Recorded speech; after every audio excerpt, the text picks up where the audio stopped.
Hi everyone, I'm Harry and I'm going to be discussing the Mr. Beast allegations, the recent ones. If you don't know, a former employee of Mr. Beast, Dogpack404, released a video titled, "I worked for Mr. Beast, he's a sociopath."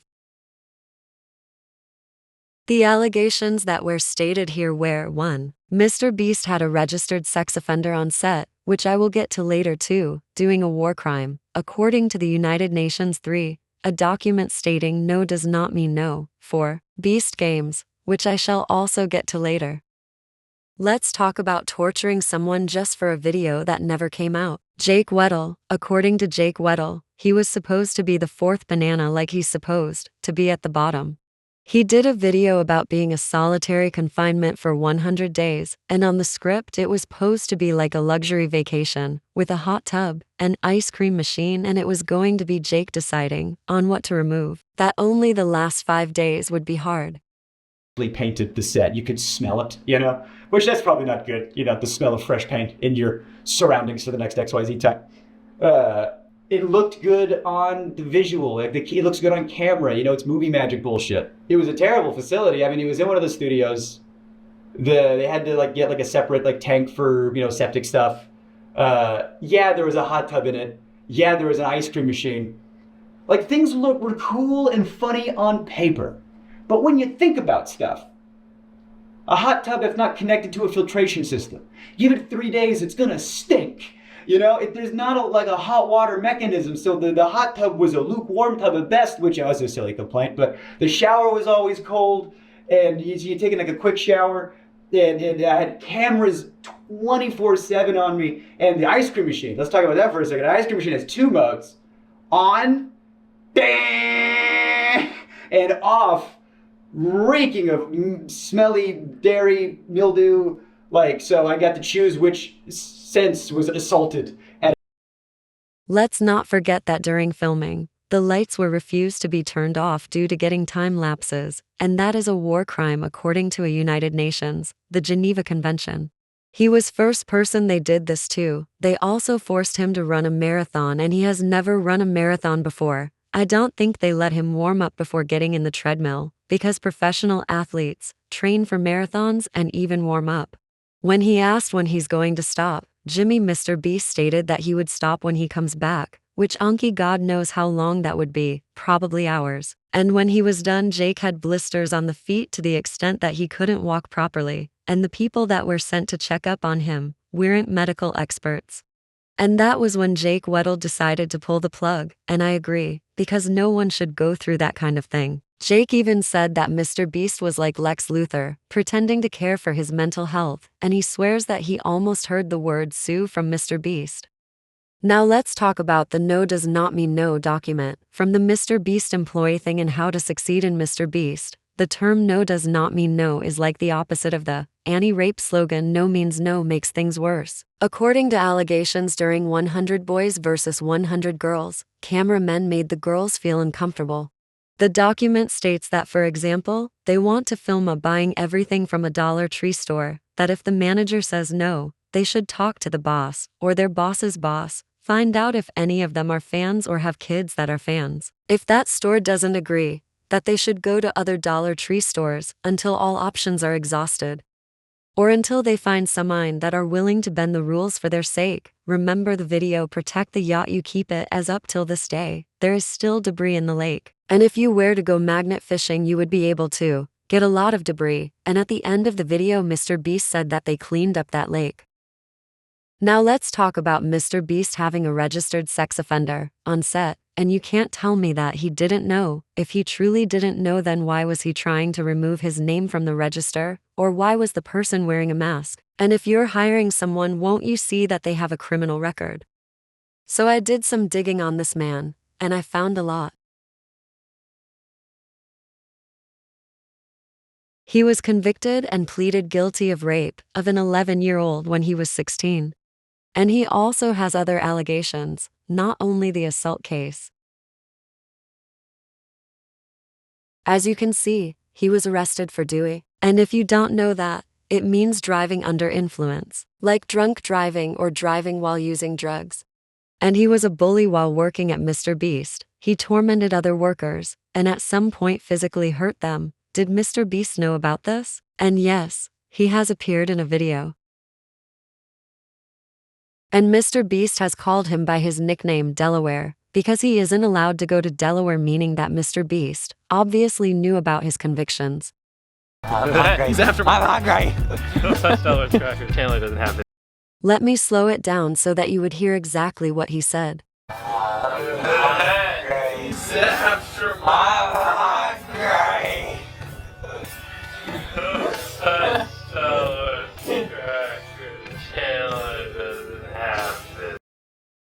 This further proves that Mr. Beast knew about his allegations and tried to wipe it from the register. Now let's talk about Beast Games, Mr. Beast's version of the well-known Squid Games, and the allegations of these are bad. From contestants getting denied medication, even food, people getting trampled upon during challenges. Let me give an example, like for instance, during Beast Games, a contestant has an asthma attack, so bad that they need immediate attention, an inhaler or a nebulizer, and they are denied that medication. That person can go into respiratory arrest and die, and Mr. Beast can get sued for that. Like how people have been denied their medication and people were having seizures and the production team so happened to be low on medication. Because what the fuck? How can you be low on medication? Shouldn't they at least have know that these people have medical issues that need attention? People have also been denied food, like someone went 20 hours without food as they were given cold oatmeal and it was very small raw vegetables, a hard-boiled egg. As then people pass feastable bars, that diabetes-causing thing, and they were forced to praise the candy bar, the same candy bar that can give someone diabetes because of how sweet it is. Several contestants also said that they had not been warned about how little they would be given to eat and how infrequently. They described going on long stretches without being fed by the production. One said she had gone over 20 hours, both during the games and while they were in Las Vegas before and after filming. Contestants said they had expected the production to provide them with meals for the duration of their time in Nevada. One meal, described by several contestants, included a teeny portion of cold oatmeal, one hard-boiled egg, and a few pieces of raw vegetables. Meals throughout the games were small and sporadic, contestants said. It was difficult to keep track of time without watches or phones, but the contestants estimated that they had been fed twice a day, once early in the morning and again in the afternoon or evening. A spokesperson for Mr. Beast said the contestants have been offered 3 meals a day. Here's that spokesperson again! One of the most common things amongst all of the contestants that I talked to was just how dire the food situation was. On a few occasions, the production staff passed around small Feastables chocolate bars, a brand created by Mr. Donaldson, and filmed some people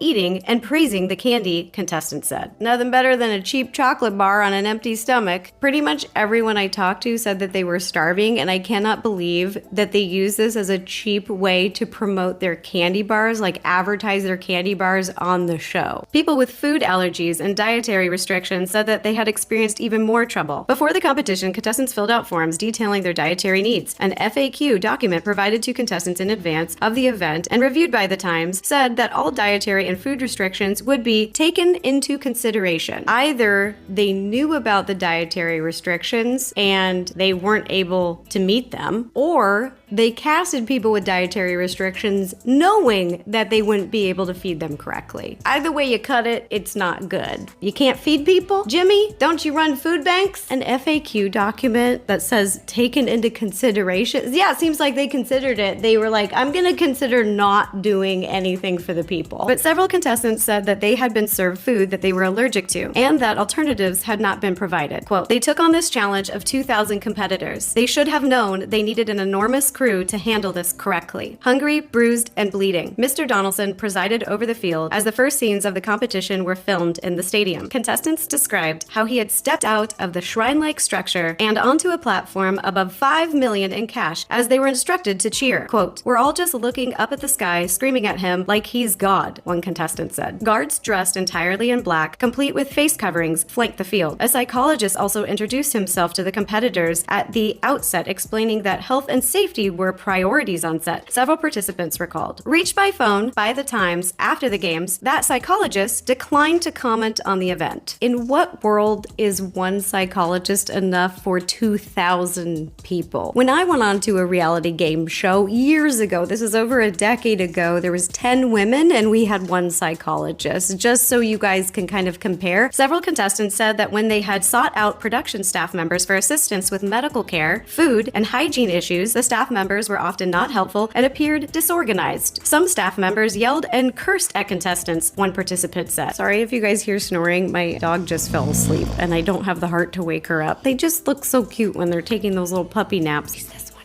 She's right here. Boop, boop. This is her little booty. Back to it. Despite reassurance that contestants' medications would be distributed to them when needed, several contestants said that they had not received their medication on time, including one contestant who needed insulin, instead receiving it hours or even days after their scheduled dosing times. This is so dangerous to a diabetic. This is awful. One contestant said that she had initially been denied food that she required to take with her medication and had been told by staff members that she didn't actually need to eat. After asking repeatedly, she was given half a banana. Something else that really bothers me is people online are saying, well, it's a competition, it's supposed to be hard. And I'm like, why is Mr. Beast production casting people who need specific medication and specific food and then not giving it to them? That has nothing to do with the competition games themselves. Nothing. It is taking care of basic human needs. Contestants were instructed to supply the production staff with a Ziploc bag containing 5 days worth of undergarments, which would be distributed to the contestants once the games were underway. But several contestants said that they had waited hours or even days to receive their clean underwear. I'm gonna stop here again. Why the is Mr. Beast production team taking contestants' underwear? I get not having a cell phone or something you can cheat with, but underwear? There is one contestant that I'm talking with right now who has never gotten her underwear back. One woman said that when she and a group of contestants who were menstruating during the event had asked the production staff about getting their underwear more quickly, she had been told that it was not a medical emergency. And she recalled that a nearby member of the production staff had laughed at the woman's pleading. How disgusting are these people? Could you imagine these people treating your sister that way?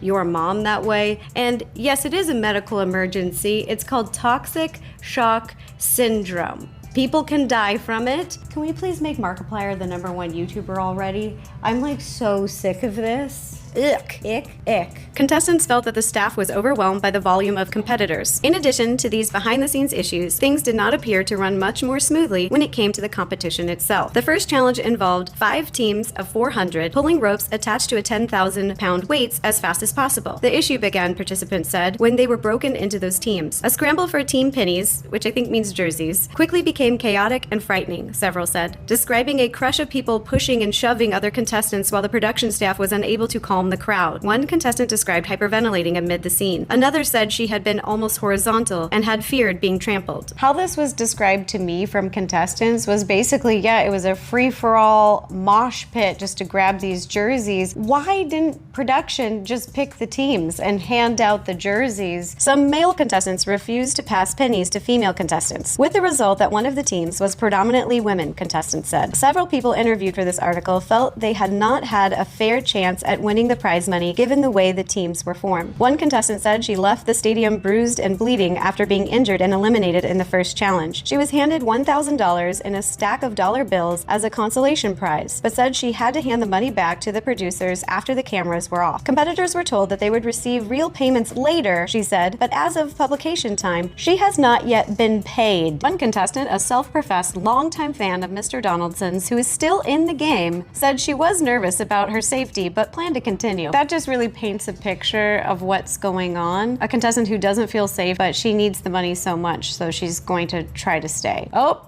it's that spokesperson again for Mr. Beast. Quote, "We are grateful that virtually all of those invited to Toronto for our next production have enthusiastically accepted our invitation," the Mr. Beast spokesperson wrote. So to end this video, I just wanted to read through this article and give you a good idea of some of the things going on in Beast Games. Nearly every part of this story was confirmed to me by multiple contestants in private. I personally do not believe that the production is fully prepared to keep people safe while competing on Beast Games. It has been told to me that future challenges potentially include swimming in the ocean to an island, being buried alive, and God knows what else. I'll keep you guys What have we learned? Someone was denied insulin, which is dangerous to a diabetic, hours or days after dosage. Undergarments weren't received, and women were menstruating and production was laughing. How fucked is Jimmy to this bad extent? That spokesperson should shut the fuck up. Whoever they are can't cover up these tracks, and one psychologist isn't enough for 2,000 people. Even the psychologist would need a break. One person for 2,000 people can even make the psychologist insane. People with food allergies and dietary issues needed alternatives, meaning, without those alternatives, they starved. Clearly, it seems that Mr. Beast didn't think this through at all. Mr. Beast can't Sunny V2 his way out of this by not responding, and he also mass deleted comments. In my opinion, more Mr. Beast doesn't respond, the more guilty he looks. Remember, Dogpack 404 was never suicidal, was never a schizophrenic, never had bipolar, or any mental issues. And if you can't find this vid at some point, YouTube doesn't really want me to speak ill on their golden boy. Anyways, that's all for today. If I got anything wrong or missed some stuff, let me know. Have a nice day, and remember, Jesus loves you.